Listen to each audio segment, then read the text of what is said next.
Hey, my name is Prince. I'm an electrical engineer and fire alarm electrician. Today, I will be bringing to you the second version of implementing a simple fire alarm system.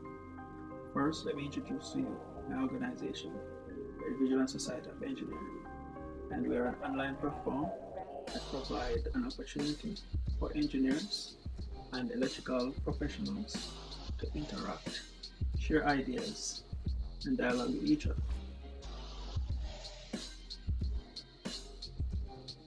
But let me introduce you first to our topic of focus. We'll be speaking on the programming of devices and module in relation to our fire alarm system. We'll be also talking about the programming and setting the parameter for the fire alarm control panel. We want to go in depth with the types of module and understanding troubles, supervisory, and alarm signals and fire alarm system. We'll be speaking also on how one can integrate critical system with a fire alarm network. So, modules are special devices. A module can incorporate other functions within a fire alarm system. Module provides extension to the input or output to the fire alarm system. An extension basically would allows more devices to be added, or output devices also to be added to the system. Let's say module may extend the power output for the panels. The panels come with limitation in terms of number of devices that can be added. A module may provide a means of activating or deactivating a critical system incorporated within our fire alarm panel. Modules are used to monitor pressure, temperature, flow, and a fire suppression system. So a module may do more than a simple component of a smoke monitor or a pull station, or provide notification on a fire alarm system.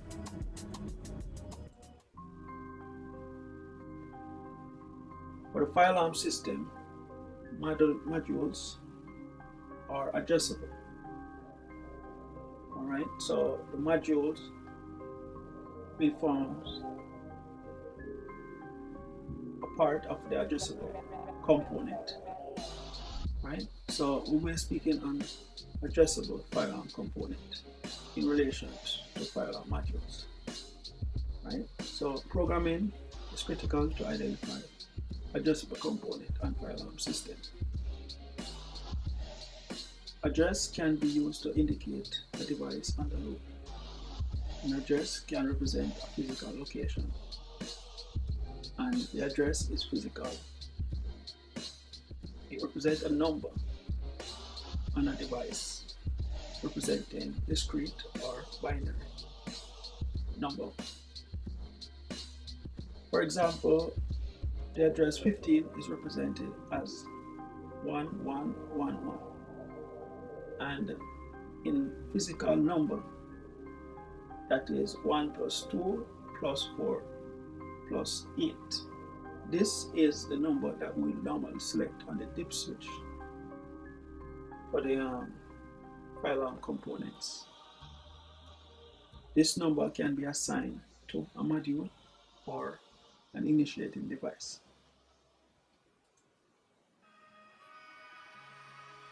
We'll talk now about the types of module.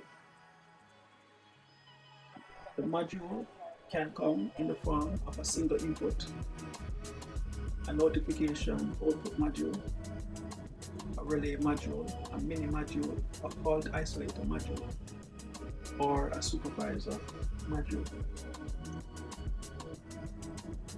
Input monitoring module monitors two normally open alarm supervisory or monitor type joy contact initiated circuit to the control panel. This module is designed for Class B circuit operation. A dual input monitoring module can be connected across a select line circuit input. The dual input monitoring module can be used to supervise a tamper switch or a water flow switch. As indicated, the dual input monitoring module is wired in a Class B configuration. The single input module, it connects a normally open alarm supervisory or monitoring type tri-contact initiating device circuit to the signaling control panel. This module is used for Class B circuit operation. The single input module is typically connected across the select line circuit wire to allow an input to the module. This device can be connected across initiated devices. Alright, the single input module is typically used for a Class B circuit wiring.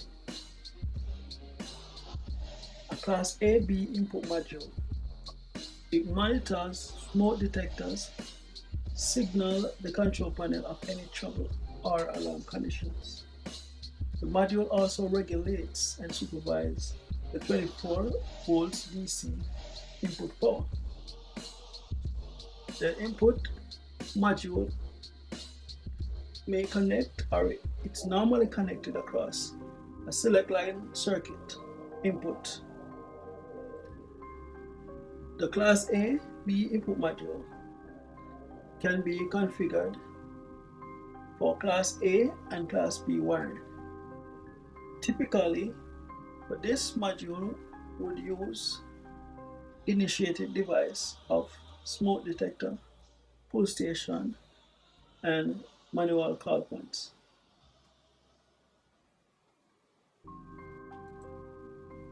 Relay module. Relay module serves many functions. Relay modules are good for activator added to fire alarm systems. Relays are good for functions like shutting down elevator system, air handling system, and to provide emergency exit for locked doors.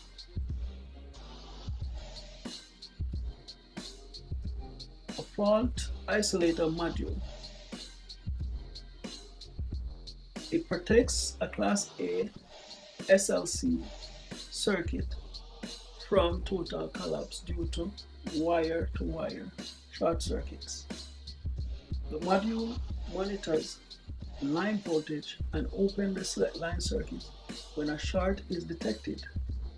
A short is isolated between the two modules located electrically closest to the short.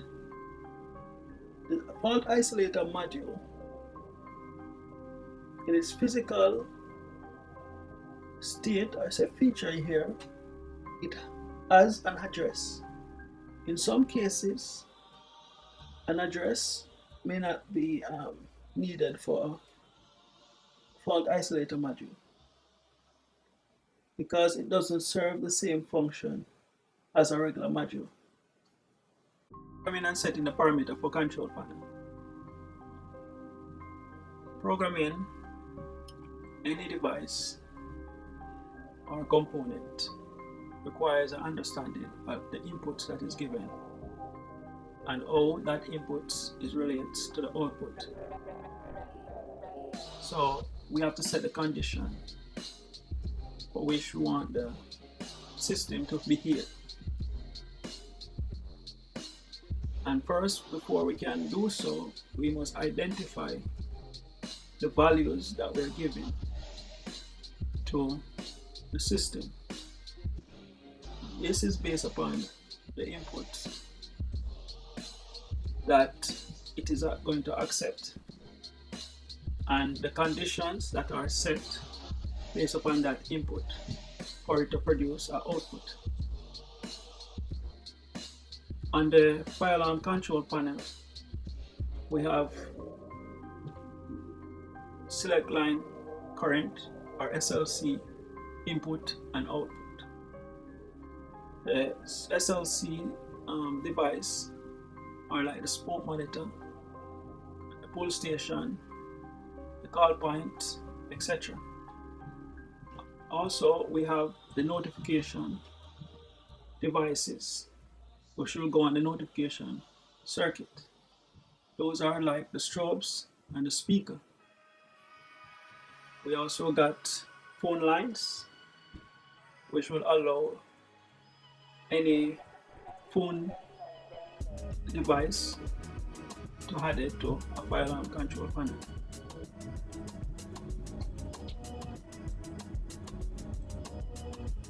So the programming and setting the parameters for the control panel.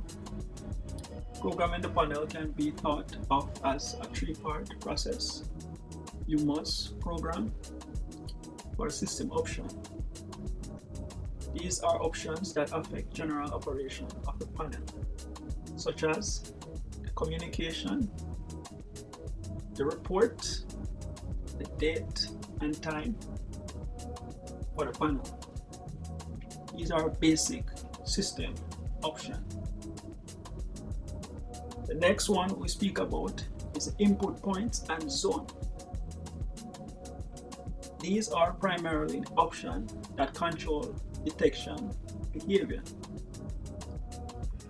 Basically, we can conditions the sensitivity of a smoke monitor. We can map input points with outputs on each zone. And next one we can speak about is the output points and group.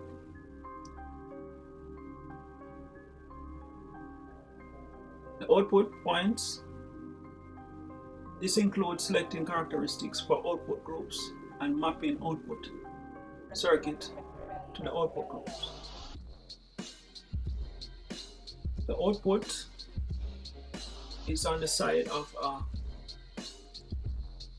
notification circuit or a relay component or relay circuits.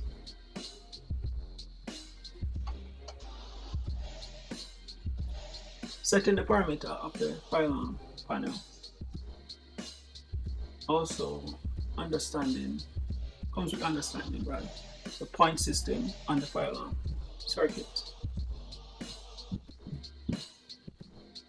For the point system, we can allow an input to be conditioned,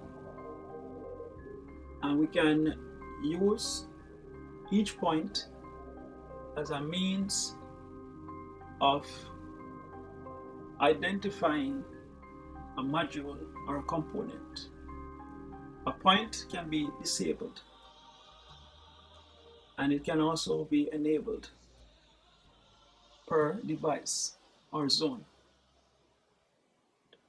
So when we identify points, it's a way of identifying the characteristics or the conditions that is given to a device. A point is also found on an output on a fire alarm system.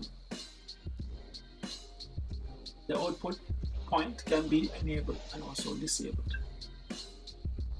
A point can be monitored from a status perspective. It can be seen on the display of a fire control panel. What are output points? Just let us reiterate a little more. based on what we have discussed earlier. A point represents a registered input on a select line circuit.